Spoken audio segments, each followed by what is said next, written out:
Second part of the tutorial is related to another task. It's cluster analysis, and the algorithm which we look at is called k-means. So on this map of data mining, you can see that k-means algorithm and clustering, they are located in a bit another branch. So before we had prediction. In prediction, we have some dependent variables that we want to predict, but in description or unsupervised machine learning, we don't have such a variable. And in clustering, we just want to subdivide somehow all the data points that we have. Here you have several different algorithms. We look at the k-means. So here is the, again, so to say, passport of clustering. There is no dependent variable because it's in the group description or unsupervised machine learning, and independent variables, this x variables, they can be continuous or discrete. And what is the idea here? That we want to somehow, again, here it's graphically, look at the all data points and subdivide them into clusters. How do we exactly subdivide this data? It's very useful to represent it on graphically because basically we subdivide it in a way described here, or our criterion to subdivide them is described here. So that the aim of segmentation is to split up a set of objects, so all these objects, into segments, and segments are these purple things, but we need to define these purple things by ourselves. And we need to subdivide them in a way that homogeneity within the segments is maximized. Homogeneity means that all elements inside the segment, inside the cluster, they are as similar as possible. And so this is the first aim, or the first characteristics of our segmentation. And second, that heterogeneity between segments, so between these two things, is maximized. So that the elements of different segments, they are as different as possible. And if you look at it, like how you can really calculate it, from the graphical representation, it's quite obvious that all this homogeneity and heterogeneity here, it's simply represented by the distance between the points. So if points are close to each other, it means that their characteristics are quite the same. If points are far away from each other, it means that their characteristics are different. And this is what is explained on the next slide, where you can read that homogeneity within a cluster is an average of the pairwise distances. So homogeneity inside this cluster, it's like average of all the distances between each 2 points. And heterogeneity, it's between two clusters, is the distance between some objects of different clusters. So it's this distance. Now about the distance, you can calculate many kinds of distances. One of them, most obvious, it's Euclidean distance. It's when we have 2 points. You see it's two customers with salary and credit amount, and we calculate in this place 2-dimensional distance using Euclidean approach or formula. And this is the formula. It's here. It's the difference between x coordinates of 2 points. So this point has x coordinate 50. It's here. And second point has x coordinate 10. It's here. And then we find their difference and find it to this difference to the power of 2. Then we do the same for y coordinates and find a power of 2 of this difference, and then we find the square root of it. And this is the distance on the plane. Another kind of distance could be Manhattan, where we find it as the, so to say, like if you move in the city between the on the streets. That's why it's called city block Manhattan. And there can be many other approaches. We use Euclidean distance. Now, to assign these points to some clusters, we use for that, or we will look at the k-means algorithm. It's described here. So again, it's iterative algorithm. It means that we do the same thing multiple times to find the solution. And when we start the algorithm, we need to define the number of clusters. Algorithm itself doesn't provide us with the answer, so how many clusters should be there in the algorithm. In the lecture, you have explanation what kind of technique you can use to understand what is the good and bad number of clusters in your case. The next step, we'll do now everything step by step, but anyway, you randomly guess some cluster centers, take randomly some points, in this case, like here and here, can be anything. Then you go through all the points, and for every data point, you calculate to which of these cluster centers this point is closest. If you have two clusters, it means that you will have two cluster centers, and for every point you will calculate to which of these two cluster centers point is closer.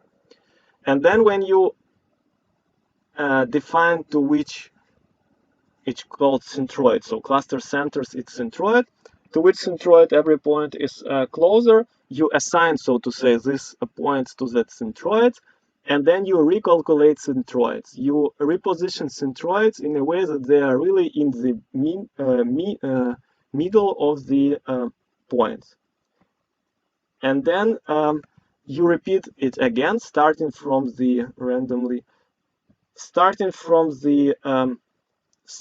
bullet point 3, and you continue this process until centroids stop updating and improving. So let's now, here is you have example. We have many different points. These are records. Then we decided that we have three clusters here. We decided that we have three clusters. We put this cluster centroids centers randomly on this figure, on this graph. Then we assign to every cluster centroid the points. So, for example, this point, we see that it's the closest to the centroid of cluster K1. So we assigned it to K1. This point is closest to K3, we assign it to K3. So you see color shows here to which centroid we assign the points. And then when we assigned all the points, we recalculate coordinates of every centroid in a way that centroid is really in the center of these points. And we see that centroids, they will move a little bit. When they moved, it's not, we again come back and recalculate to which centroids these points are closest. When we recalculate it, we repeat this process again and again until we will receive something like this. And then when we recalculate here to which centroid every point is closest, and then recalculate the position of centroid, we see that nothing will change anymore. And exercise which we will do now, it's quite the same what we had here, I mean, but with numbers. So we are assumed that we have 8 customers. Every customer has 2 attributes or 2 characteristics. It's monthly income and average transaction size. As an input, we get the information that we want to subdivide this all customers, 8 customers, into 3 clusters, sorry. And as a distance measure, we will use Euclidean distance, which we have formula above. And also, we suppose that initially we assign these centroids, these things, to have the same coordinates as 0.1, 0.4, and 0.7. In the you will have in the files this file. It's like a starting solution. Again, I will use Excel as a calculator. What do we have here? It's iteration 0. So it's, so to say, it's not the first iteration, it's initialization. Here we have the coordinates of centroids. So first centroid, it has x-axis coordinate 2, y-axis coordinate 10. So it's 2, 10. Our centroid for the first cluster, as for now randomly, is assigned to be here. And at the same time, we assign it to be here because in the description we see, suppose initially we assign centroids to this point. So this coordinates, it's also the coordinates of point 2, 10. Then second centroid, it has coordinates 5, 8. These are coordinates of point 4, so it's 5, 8. And then 1, 2. 1, 2 is here. These are centroids, here, here, and here. And of course, here is the input information. It is the information about the customers. On x-axis we have income. On y-axis we have average transaction amount, and we also put all these points graphically, even so we don't need it just for our convenience. And now we can start 0 iteration. What do we do there? Assign cases to nearest centroid to obtain initial cluster solution.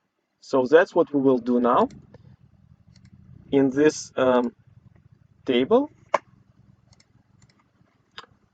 So now we want to calculate distance of this point to the centroid 1, and we will write down this distance here. For that we use Euclidean distance formula. It's this formula. Well, before we start, it's obvious that this distance is 0 because C1 has exactly the same coordinates as point 1. Yes, and we were given it by the assignment. We were asked to do it like that. But anyway, we can calculate it and write the formula which we will use for the next calculations. So first of all, let's find, as the first element of the formula, we will calculate the difference between coordinate x. It's not so important which coordinates we take first, whether it will be x coordinate of point 1 or x coordinate of a centroid, because when we multiply them to the power of 2, it will be anyway positive number and will be the same number. So I will therefore take the value of coordinate x for the first point minus value of coordinate x for the first centroid. Then we need to put it to the power of 2. Where is this sign? Yes, I need this operator. And to the power of 2. So this is, so to say, the first element of this formula. Second element is the same, but for y coordinate. So it will be this minus this. Power of 2. And then when I found the sum, I know that to calculate the distance, I want to find the square root of it. For that, I can use the function square root. You could do it in normal calculator as well. And it is 0. And obviously it's correct because these are They have the same coordinates. Now, if I want to calculate distance from point 1 to the centroid 2, point 1 is located here, and centroid 2 is located here. So I want to calculate now this distance, and I use exactly the same formula. I slightly change some things. I will copy it. Maybe then I will. So when I copy it, of course, I need to modify here some things, and the points, the coordinates which I take, they should be from centroid 2. I'm not sure that. So it should be from centroid 2, so it should be F. And here also F. Right now it looks. And coordinates of points, they stay the same. So it will be this distance, it's 361. Does it look 5.8? Yeah, okay, I think it's correct.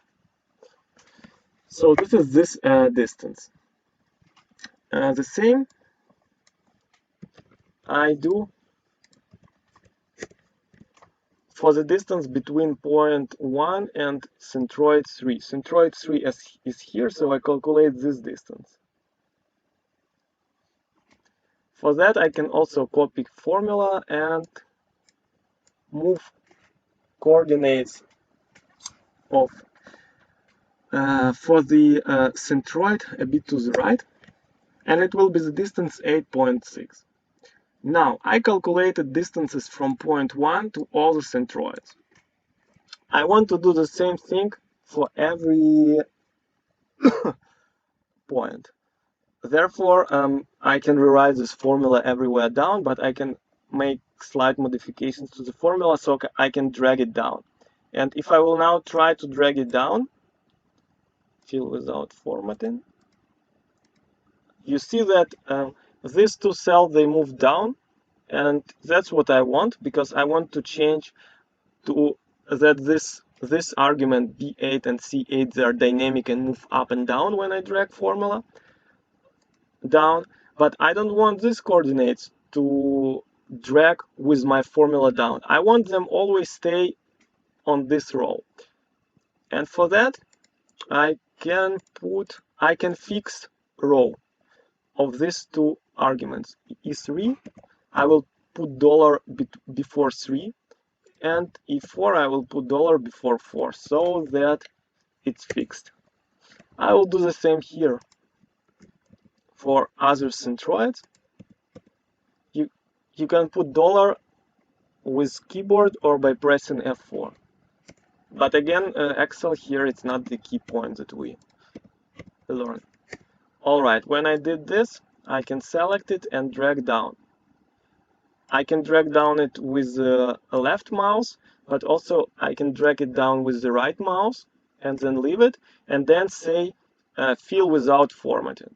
Fill without formatting means that it will correctly copy all the formulas, but it will not copy the formatting, because my formatting for the first row, it has this line above, and it's different than for the last row. So I want just copy the formulas and values. That's how I calculated now the distance between every point and every centroid. And now for every point, I, so to say, assign every point to some cluster. And I assign every point to that cluster to which distance from this point to cluster is the smallest. So here, for the first point, I see that smallest distance is to the centroid 1. So I say that it will be, this point will be assigned to class 1. Here will be class 3, because it's the smallest distance. Then in the same way, it will be class 2, 2, 2, 2, 3, 2. right. Now we assigned all the points. And where is the description of? And here is the assign cases to nearest centroids. That's what we did now to obtain initial cluster solution. And then update centroids assuming correctness of the current solution. So we will say that here start the first iteration.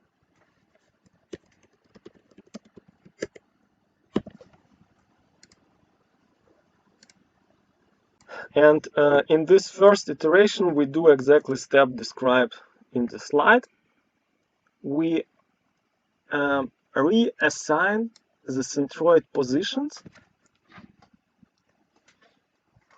And let's see how we do it. So I will now copy this table here to this iteration 1. But I don't need these values because now we want to recalculate the centroid positions. And centroid positions, they should be in the middle of all points which are related to that centroid. Let's look at the centroid 1. It has which points we assign to the centroid 1. It's this point. All right, it's only 1 point. Since it's only 1 point, not that interesting case, its coordinates will be 2 and 10. Not interesting case. Now let's look at 2. To centroid 2, we assign this point and this point. That's why here we can make calculations that make sense. So these are these points. Now the x value for the new centroid, it will be now a simple average of x values of all points that are assigned to this class, to this centroid. These points are assigned to this centroid. These are values, x values for these points. That's why the new x value for centroid 2 will be average of all these values. And it's exactly 6. In the same way, we calculate y as average of y axis for all points assigned to this centroid. It's 6, 6. So before we had its position 5, 8. Now it's 6, 6.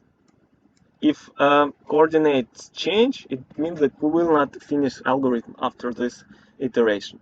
For the first centroid, coordinates didn't change again because we have here only 1 point, and from the very beginning we have only 1 point assigned to this centroid, and we also assigned centroid to be exactly this point at the very beginning. And if I will now calculate average of 2 and average of 10, it will be 2 and 10. The same we do with for C3, it's average, but now of this and this values, because these are x coordinates of points assigned to this centroid.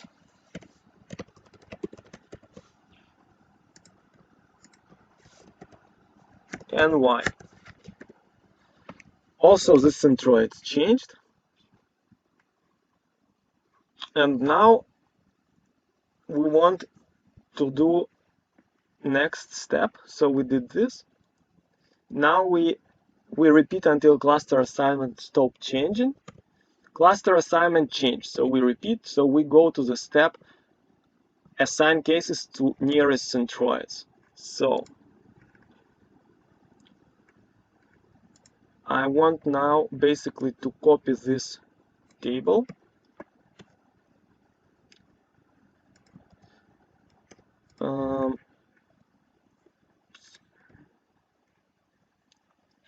And now in this table distance, this formulas, they moved a little bit not as I want.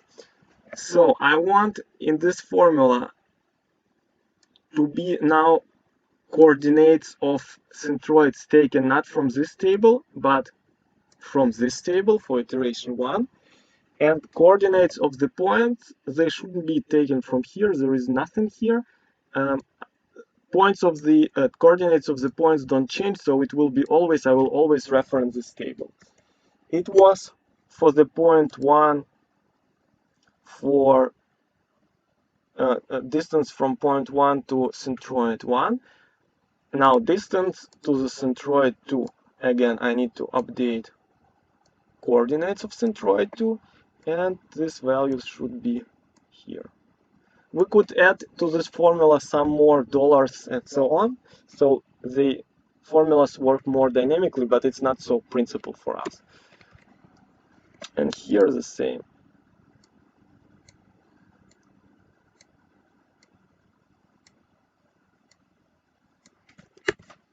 So these are the distances to updated centroid positions.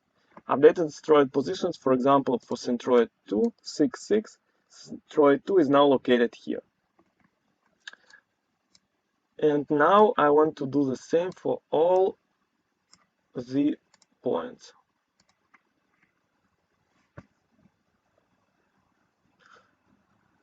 Okay, now we do again the same. We check to which class or to which centroid these points are the closest and assign them accordingly.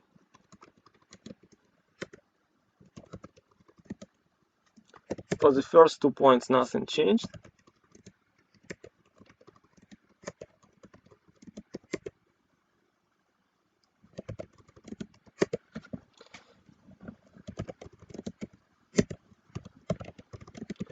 Oh, and here basically, so everything looks the same as before except this point 8.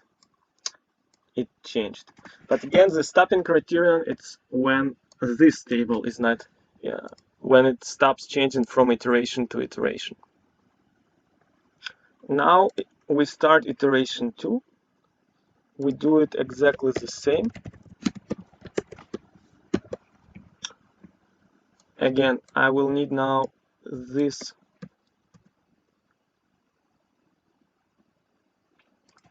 table. And let's see now to cluster 1. Solve these formulas. To cluster 1, we have points assigned first point and last point. Therefore,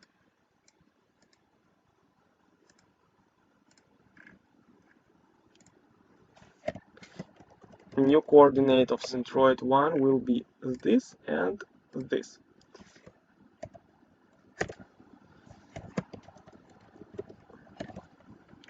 And the same this and this.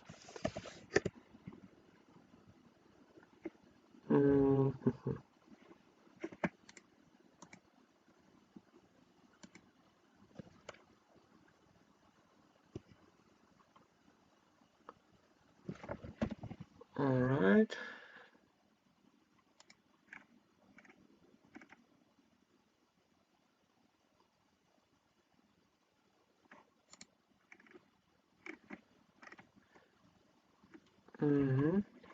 Okay, I just saw that I have some different answers from my solutions, but everything looks correct. Now, for the centroid 2, these are just these points in the middle. So it will be average of this, and here average of y coordinate.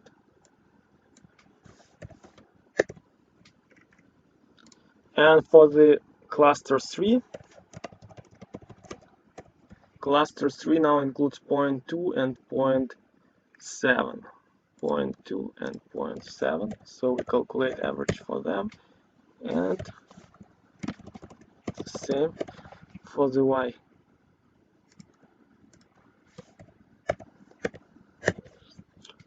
All right. Again, the cluster centroid position changed.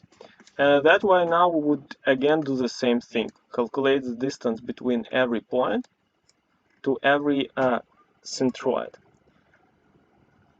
So I will, for that, I will not calculate it again and again by myself. Let's have a look at the solutions, because now we looked at all the points or steps. In the solution, you have this table of with points copied to every iteration, because it's more convenient if you see coordinates of points on for every iteration, but coordinates themselves, they don't change. So now we stopped here, and then we would again recalculate distance from every point to every centroid.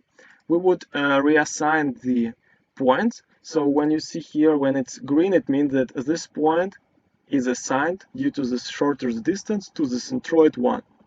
This point is assigned to centroid 2, this point, number 2, assigned to centroid 3, and so on.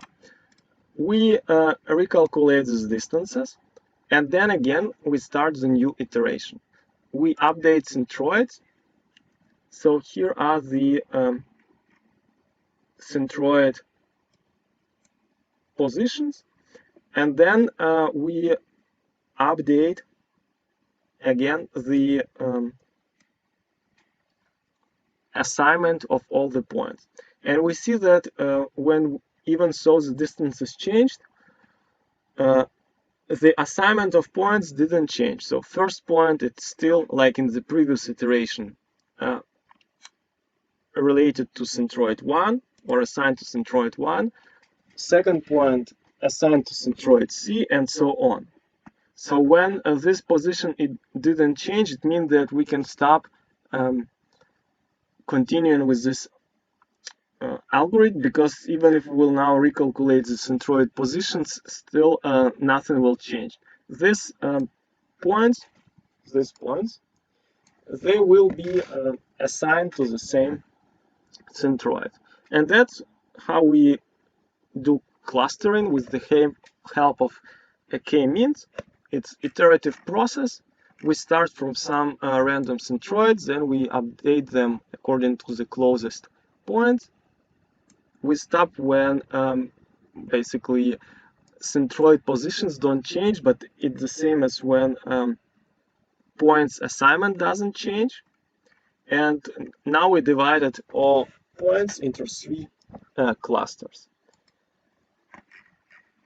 And basically that was it with this exercise and with this tutorial. So thank you for attention, and see you next time. Bye.